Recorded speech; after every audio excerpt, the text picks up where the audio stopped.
World of Warcraft is full of places that players pass through once and never think about again.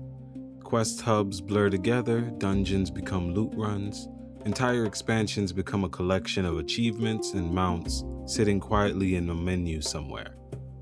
But some places stay with us. Years later, we still remember the music, the skyline, the first time we crossed a bridge, entered a city, or watched the sun set over a zone we weren't supposed to survive. As World of Warcraft enters the World Soul saga, I found myself thinking about the places that define Azeroth.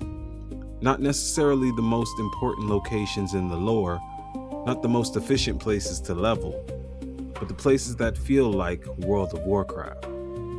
So today I want to count down 5 places that I think every WoW player should visit before they finally log out of Azeroth for their last time.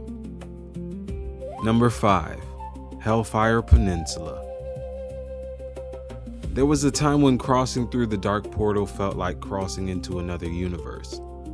Today most players fly through Hellfire Peninsula in a matter of minutes, but back in the Burning Crusade, this was the first step into Outland, first step into another world. Long before it became Outland, this was Draenor, the home world of the orcs, the world where the Draenei sought refuge after fleeing the Burning Legion. The place where countless stories that shaped Warcraft first began. But Draenor did not survive. After the Second War, Ner'zhul opened portals after portal in search of new worlds. The fabric of reality began tearing apart. Mountains shattered, oceans vanished, entire regions broke away into the twisting nether. What remained became Outland, a wounded world suspended in space. And nowhere tells that story better than Hellfire Peninsula. The ground itself looks scarred. The sky feels wrong. Fell energy lingers in every corner. The gigantic fortifications, broken roads, and endless battlefields tell the story of armies that never stop fighting. The Burning Legion marched through here. Illidan's forces occupied it. The Alliance and Horde established footholds here. Every major power in Outland left its mark on this region. For many players, this was also the first time World of Warcraft truly felt massive.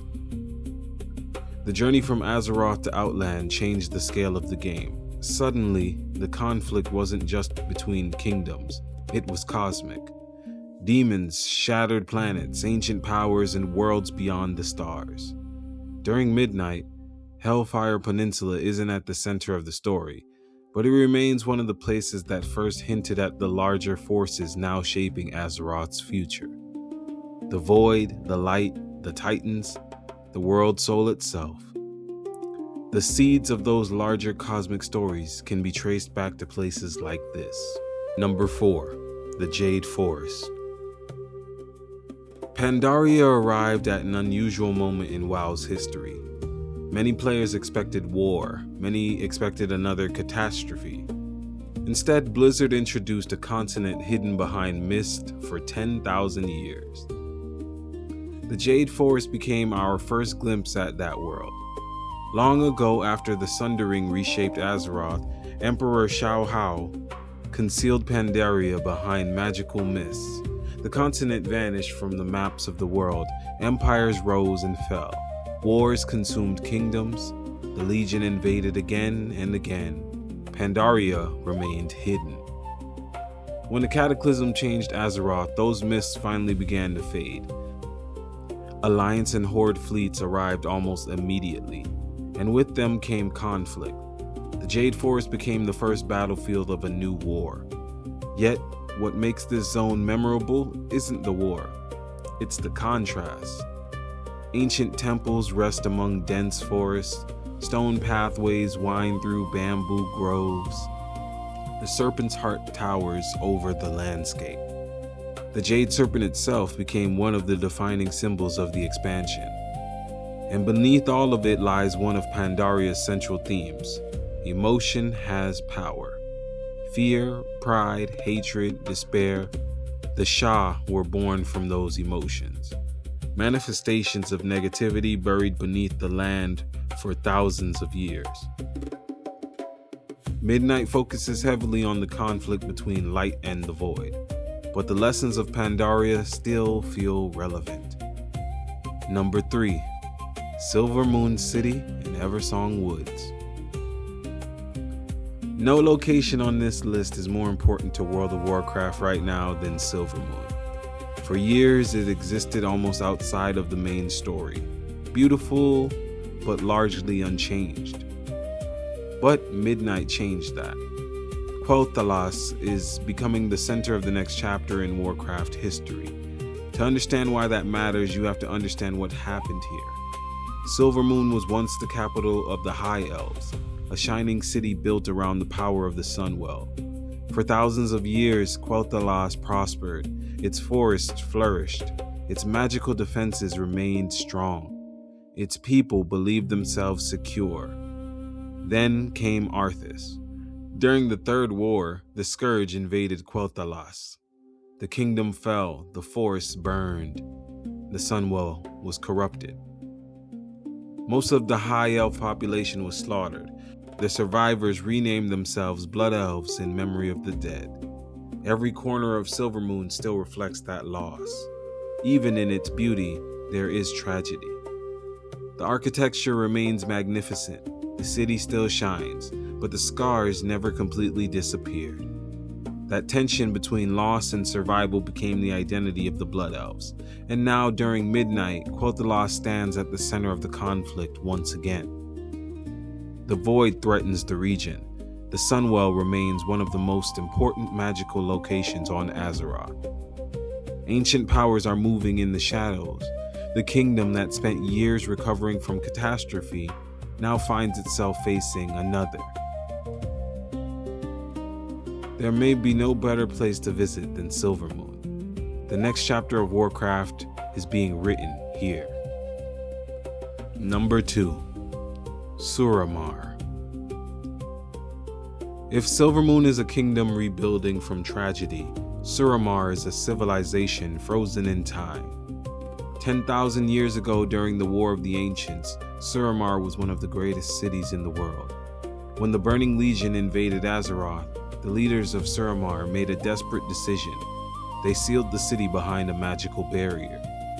The war continued outside. Empires rose and fell. Entire civilizations disappeared. Suramar remained hidden. Generation after generation lived beneath the protection of the Nightwell, the source of their survival, the source of their power, and eventually the source of their dependence. Over thousands of years, the inhabitants evolved into Nightborn, a people shaped by isolation. When the barrier finally fell, Suramar faced a reality it had not seen in millennia. The world had changed, the Legion had returned, and rebellion was brewing within the city itself. The Suramar campaign remains one of Blizzard's strongest storytelling achievements, not because of world-ending stakes, but because the city felt alive. Noble houses, secret meetings, ancient streets, underground resistance networks. Suramar felt inhabited. It felt like a place where people actually lived. Looking back now, Suramar almost feels like a preview of the themes we're seeing again in Midnight. Ancient elven civilization, magical power source, questions of identity, people deciding what kind of future they want to build.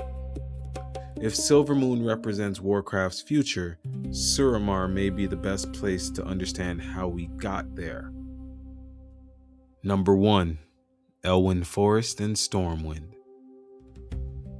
There are places with deeper lore, there are places with bigger battles, some places with more impressive architecture.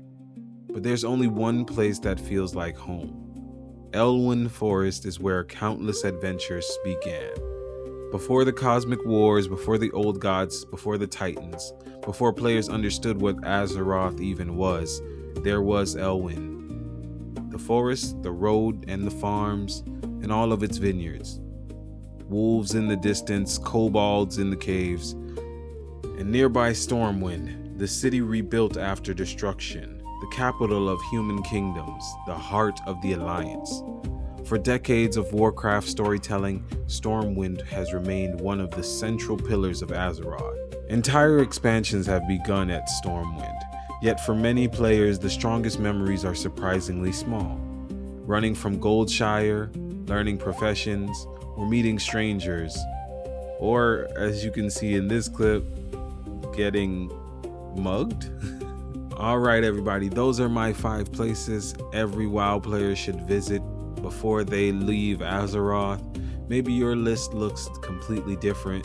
That's part of what makes World of Warcraft special. After more than 20 years, Azeroth means something different to everyone. As Midnight continues and the next chapter begins, I think it's worth taking a little time to revisit these places that made us fall in love with the world in the first place. I'd love to hear your list. Please let me know in the comments, and until the next time, I will see you in Azeroth.